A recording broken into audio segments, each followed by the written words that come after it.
Okey, ramai nak bagi tahu apps atau dalam handphone yang tiba-tiba je datang ke anda, approach anda, iklan yang anda tengok, itu semua scam.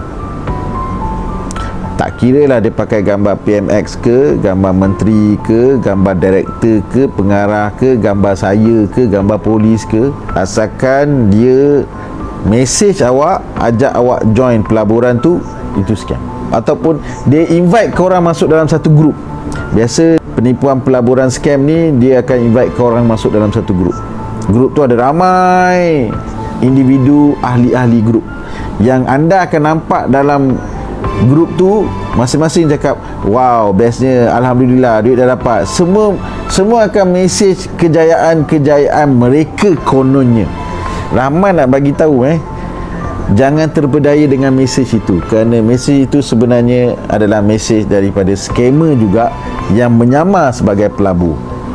That's why dia buat macam, wow, aku dah dapat, alhamdulillah, aku dah berjaya, bestnya, terima kasih, bagilah aku rezeki lagi.